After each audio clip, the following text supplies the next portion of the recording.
Breaking news, my wonderful people. Ohanaeze commends Igbos for not protesting against Tinubu. Guys, this is interesting. Okechukwu Isuruzoro, who is a chieftain of the Apex Igbo Socio-Cultural Group, Ohanaeze Ndigbo, on Sunday, commended the people of the Southeast for their calmness in abstaining from the series of protests against President Bola Tinubu over the economic hardship across the country. He said the Southeast has always suffered government neglect since the administration of the former President Muhammadu Buhari till now.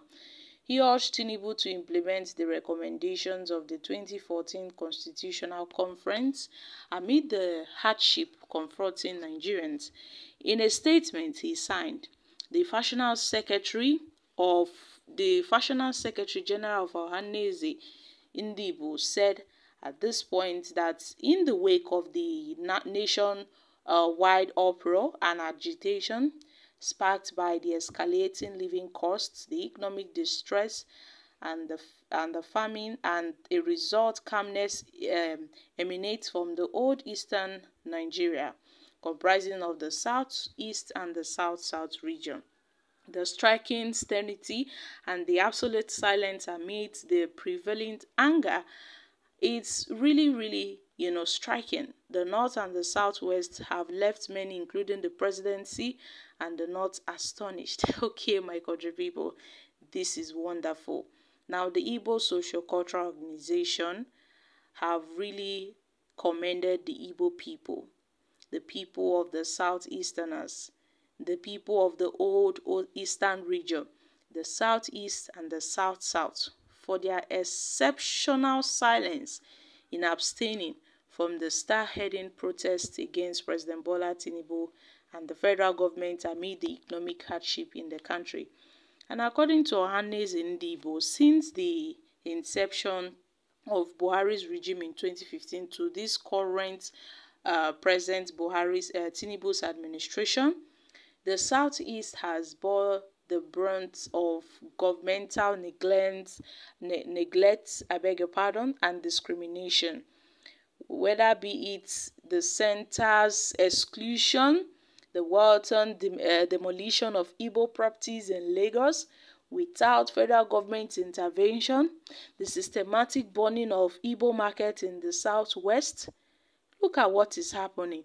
Even the incarnation of Nnamdi Kanu, and also with the favored treatment of figures like Sowore and Igboho, the injustice melted out to the southeast are glaring.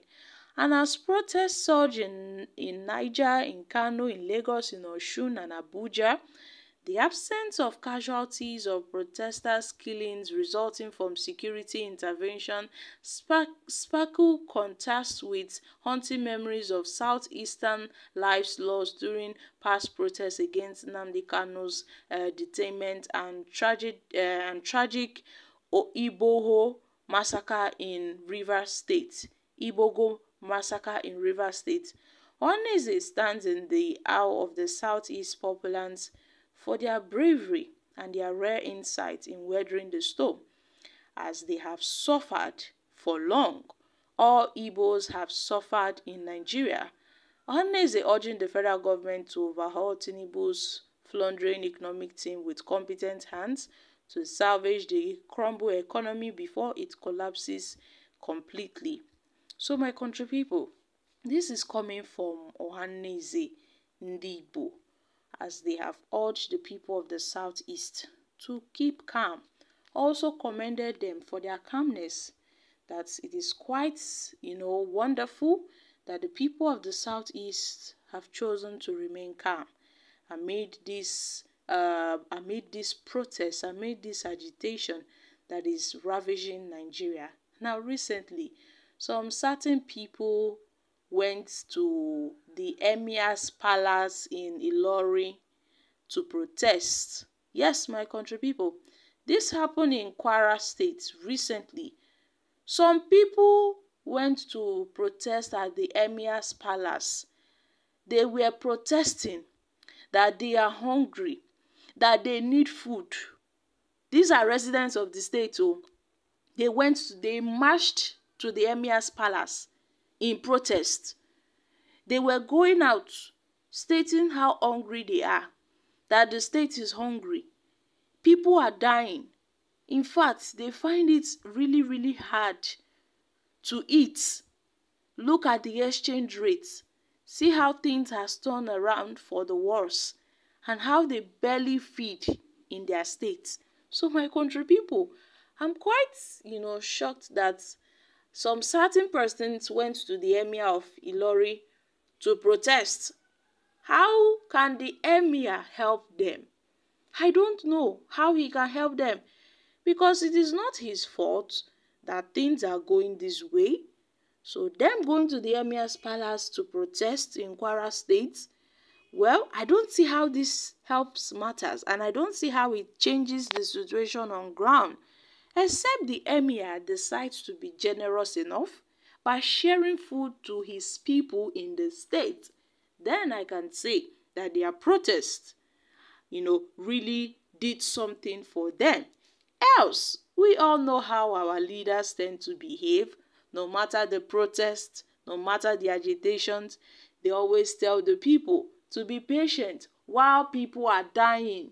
So my country people, if the Emir is as generous as, the people see him to be, then he should as well feed his people. So my country people, Nigerians have reacted. The Igbos already have been battered. They survived the evil bigotry attacks and the marginalization. They don't need to join any protests in hopelessness. All they ever care for is to live and let live. They are self-made people and self-sufficient, thriving with no reliance on the government, yet hated across the nation. Ndị Igbo will survive these things in their own way according to God's will. They don't need to join any protest. Now, how would you complain to the government that you didn't vote for or you didn't believe in it? Wetin concern Igbos about protests when they have a lot of tax before them? They've tried their best during the election and Nigerians chose what they wanted. So let Nigerians continue to enjoy what they voted for. Igbos ate made of steel, but why protest when you are always the target? They said Igbo man will never be president, even when Igbo man won the seat, but they would never see us in that seat. So we should not protest. This is a wise option. You people are all over in Nigeria. Now the Igbos will not protest. Protest for what? The silence is to allow them to go their separate ways, because they are not welcome in Nigeria anymore. The man Nigerians voted for was right out by INEC and the cabals. So the silence of the Southeasterners is for them to have their own nation. Well, guys, these are reactions from Nigerians. So my country people, I'm dropping here.